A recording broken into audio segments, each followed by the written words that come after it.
നമ്മുടെ കൂട്ടത്തിൽ ഒരുപാട് പേര് ഇങ്ങനെ മടി പിടിച്ച് എന്നാ ചെയ്യേണ്ടത് ഒന്നും ചെയ്യാനില്ല അങ്ങനെയൊക്കെ രീതിയിൽ ഇരിപ്പുണ്ടാവും, ഒന്നിനും ഒരു ഉഷാറില്ല.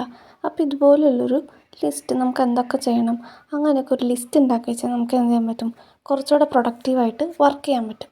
അപ്പോൾ അതിനുവേണ്ടി നമ്മുടെ കമ്പ്യൂട്ടറിലുള്ള ഒരു ആപ്പാണ്, അത് ഓൾറെഡി ഫിക്സഡ് ആണ്. നമ്മൾ സെർച്ച് ചെയ്ത് നോക്കിയാൽ അറിയും, ഓൾറെഡി അതിനകത്ത് ഡെവലപ്ഡ് ആയിരിക്കും. ഇല്ലാത്തവർക്ക് എന്ത് ചെയ്യും, അത് നമുക്ക് ഡൗൺലോഡ് ആക്കാനും പറ്റും. ഞാൻ ഈ കാണിച്ചിരിക്കുന്ന പല പല സൈസിലുള്ള പല ഇതിലുള്ള ഇതാണ്. അതിൽ നമുക്ക് എങ്ങനെ ഈ ആപ്പിലേക്ക് എത്താം. അപ്പോൾ അതിന് നമ്മൾ വൺ നോട്ട് എന്ന് സെർച്ച് ചെയ്യുക നമ്മുടെ കമ്പ്യൂട്ടറിൽ. അപ്പോൾ അങ്ങനെ ഒരു എന്ത് ചെയ്യും, ഈ വൺ നോട്ട് എന്ന് പറഞ്ഞൊരു ആപ്പ് നമുക്ക് കാണാൻ പറ്റും. അത് നമ്മൾ എന്ത് ചെയ്യുക, ഓപ്പൺ ആക്കുക.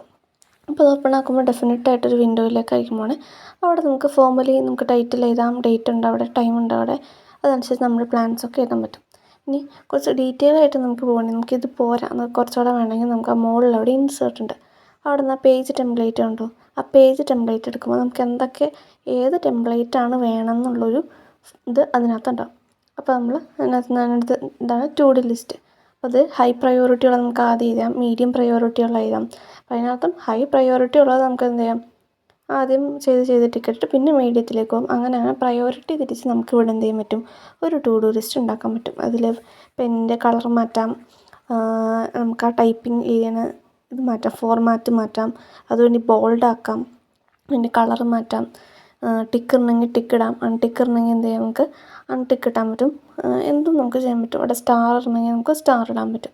ഇനി അതുപോലെ തന്നെ നമുക്ക് എന്ത് ചെയ്യാൻ പറ്റും, അടുത്ത പേജ് ടെംപ്ലേറ്റ് ഡയറക്റ്റായിട്ടൊക്കെ നമുക്ക് അപ്പുറത്ത് എന്ത് കാണാൻ പറ്റും, കുറേ അക്കാദമിക് രീതിയിലാണെങ്കിൽ അങ്ങനെ, ബ്ലാങ്ക് ആണെങ്കിൽ അങ്ങനെ, ബിസിനസ് ആണെങ്കിൽ അങ്ങനെ. അപ്പോൾ ഈ അക്കാദമിക്കിൽ എടുക്കുമ്പോൾ ഫസ്റ്റ് തന്നെ നമ്മൾ എന്ത് ഒരു ലെക്ചർ നോട്ട് എടുത്തു. ലെക്ചർ നോട്ടിൽ നമുക്ക് കാണാൻ പറ്റും അവിടെ title, homework, today topic, important point അങ്ങനെയൊക്കെ പറഞ്ഞ്. അപ്പോൾ ഞാനവിടെ ഫോട്ടോസിന്തസിസ് എന്ന് ടൈറ്റിൽ കൊടുത്തു. ആ ടൈറ്റിൽ നമ്മൾ ബാക്ക് സ്പേസ് അയച്ച് കളയണം.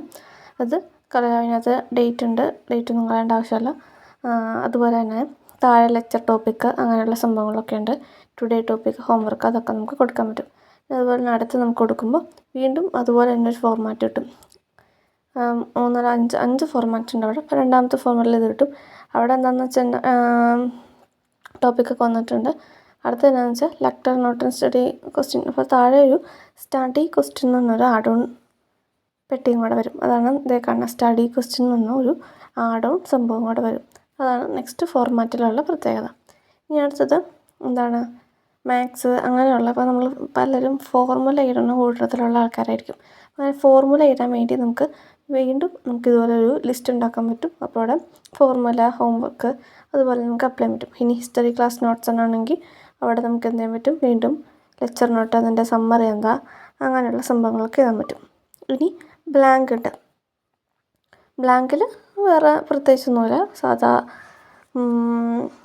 കളർ അങ്ങോട്ടും ഇങ്ങോട്ടും മാറുന്നു, ബോർഡറിൻ്റെ ലെങ്ത്ത് അങ്ങോട്ടും ഇങ്ങോട്ടും മാറുന്നു. A4 ഇത് പിന്നെ ഭയങ്കര ഫോർമലായിട്ടുള്ളവർക്കൊക്കെ ഈ മെത്തേഡായിരിക്കും കുറച്ചുകൂടെ ബെറ്റർ. ഡേറ്റും ടൈമും കൊണ്ട് വേറെ അനാവശ്യമായിട്ടുള്ള ഡിസൈൻസ് അങ്ങനെ കാര്യങ്ങളൊന്നുമില്ല. അവിടെ A1 A4 അതൊക്കെ അനുസരിച്ച് നമുക്ക് സൈഡിലെ വിഡ്ത്ത് കുറയ്ക്കാൻ പറ്റും. അതാണ് കാണുന്നത്. ലാസ്റ്റ് ഡെക്കറേറ്റീവ് മോഡിലാണ്, ഈ ഒരു കാർഡ് ഫോമിലാണ് കിടക്കണം. പിന്നെ നമുക്ക് എന്ത് ചെയ്യാൻ പറ്റും, ബിസിനസ്സിൽ നമുക്ക് ഏത് കമ്പനീനെ കാണും, പ്രൊജക്റ്റ്, കമ്പനി നെയിം, പ്രസൻറ്റേറ്റർ നെയിം, അങ്ങനെ എല്ലാം എഴുതാൻ പറ്റും. ഇപ്പോൾ നമുക്കൊരു സെമിനാർ ടോപ്പിക്കായാലും അങ്ങനെ എന്തെങ്കിലും നമുക്ക് സ്ലൈഡ് പോലെ ഇത് യൂസ് ചെയ്യാൻ പറ്റും. ഇനി വേറൊരു ഇതാണ് അജണ്ട, അറ്റൻഡൻസ്, ആക്ഷൻ ഐറ്റംസ് അങ്ങനെയൊക്കെ പറഞ്ഞ് അടുത്ത സ്ലൈഡുണ്ട്. പിന്നെ ഡെക്കറേറ്റീവിൽ agenda, attendance, action, meeting title, അങ്ങനെ നമ്മൾ ഓരോ ഡീറ്റെയിൽസും കൊടുത്തു. ആക്ഷൻ, ഇമ്പോർട്ടൻ്റ് ഡേറ്റ് എന്തൊക്കെയാണ്, പിന്നെ അടുത്ത് നമ്മളോട്ട് മീറ്റിംഗ് ടൈറ്റിൽ, ഓരോരോ ഫോർമാറ്റ് ഉണ്ട് ബിസിനസ്സിൽ. മീറ്റിംഗ് ഡീറ്റെയിൽ, അറ്റൻഡൻസ്, അനൗൺസ്മെൻറ്റ്, അങ്ങനത്തെ സംഭവമൊക്കെ ഉണ്ട്. പിന്നെയാണ് നല്ലത് ഡെക്കറേറ്റീവ് എന്ന് പറഞ്ഞ സംഭവമുള്ളത്. ഡെക്കറേറ്റീവിലും വേറെ പ്രത്യേകിച്ചൊന്നുമില്ല, സൈഡിലൊക്കെ എന്തെങ്കിലും വരും, ഡെക്കറേഷൻ വരും. അത് എഴുതി തന്നെയുണ്ട്. ചെയിൻ എന്ന് പറഞ്ഞ സംഭവത്തിലാണ് ഈ ചെയിൻ ടെംപ്ലേറ്റ് വന്നത്. പിന്നെ ബൈനോക്കുലർ ഫിൽറ്ററാണത്. പിന്നെ ഗ്രീൻ യെല്ലോ മിക്സ്ഡ് ഫിൽറ്ററാണത്. നമുക്ക് കുറച്ച് കാണാൻ പറ്റും, ശ്രദ്ധിക്കാൻ ക്ലാരിറ്റി കുറവാണ് തുടക്കമായതുകൊണ്ട്. പിന്നെ ബ്ലൂ സ്കൈ, ബാംബു അങ്ങനെയുള്ള ഫിൽറ്ററുകളാണ് അത്. പിന്നെ അത് നിങ്ങൾക്ക് ഏത് വേണമെങ്കിലും ചൂസ് ചെയ്യാൻ പറ്റും. അവിടെ കുറേ ഫിൽറ്ററുണ്ട് ഡെക്കറേറ്റീവിന്.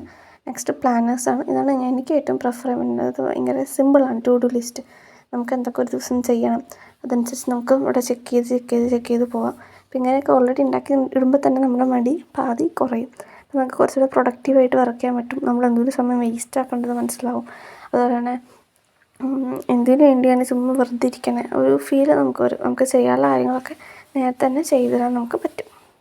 ഇങ്ങനെ ഇട്ടാൽ ഗുണം എന്ന് പറഞ്ഞാൽ നമ്മൾ എന്ത് ചെയ്യും, നമ്മൾ അതനുസരിച്ച് ടിക്കിടാൻ വേണ്ടിയെങ്കിലും ഓരോരോ കാര്യങ്ങൾ ചെയ്ത് തീർക്കും.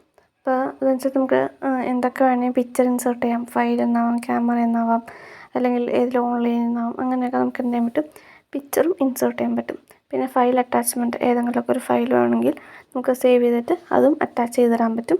അതുപോലെ തന്നെ ടേബിൾ എന്തോരം ലെങ്ത്തുള്ള ടേബിളാണ് വേണ്ടത് സെലക്ട് ചെയ്യുക.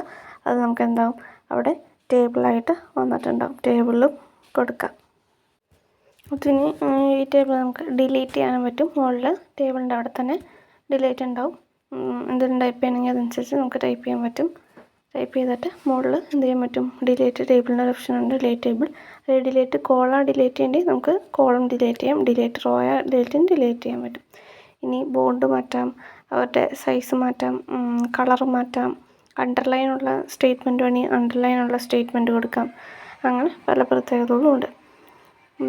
ഇതാണ് ഓരോ സംഭവങ്ങൾ. നമ്മളതിൻ്റെ ടാസ്ക് അത് എത്രത്തോളം കംപ്ലീറ്റ് ആക്കിയെന്നൊക്കെ നമുക്ക് അതിൽ കൊടുക്കാൻ പറ്റും.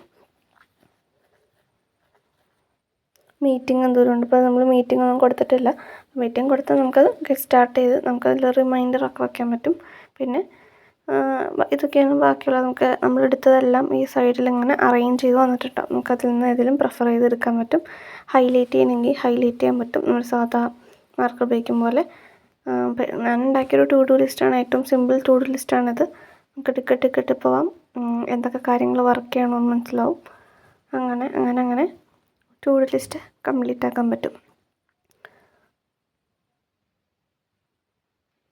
ഈ അൺചെക്ക് ചെയ്യാം. പിന്നെ സ്റ്റാർ ഓപ്ഷൻ കൊടുക്കാം. അങ്ങനെ പല ഓപ്ഷൻസും ഈ ടു ഡു ലിസ്റ്റ് ഉണ്ട്. പിന്നെ അവരുടെ സൈസ് മാറ്റാം. അങ്ങനെയൊക്കെ നമുക്ക് ചെയ്യാൻ പറ്റും. അപ്പോൾ ഇത് കുറച്ചും കൂടി യൂസ്ഫുൾ ആവുമെന്ന് വിചാരിക്കുന്നു. ആർക്കെങ്കിലും ഇത് യൂസ്ഫുള്ളായാൽ നിങ്ങൾ സബ്സ്ക്രൈബ് ചെയ്ത് സപ്പോർട്ട് ചെയ്യുക. 0യിൽ നിന്ന് തുടങ്ങിയതാണ്. എവിടെയെങ്കിലും ഒരു എത്താൻ ജസ്റ്റ് ഒന്ന് ട്രൈ ചെയ്യണമെന്നുള്ളൂ. ഇതിൻ്റെയും കളർ നമുക്ക് മാറ്റാൻ പറ്റും. കളറ് മാറ്റാം, അതിൻ്റെ സൈസ് മാറ്റാം, അങ്ങനെയൊക്കെ മാറ്റാം. ഒരു പ്രാവശ്യം മാറ്റിക്കഴിഞ്ഞാൽ നിങ്ങൾ സെലക്ട് ചെയ്തിട്ട് സൈസും കളറൊക്കെ മാറ്റാൻ നോക്കാം.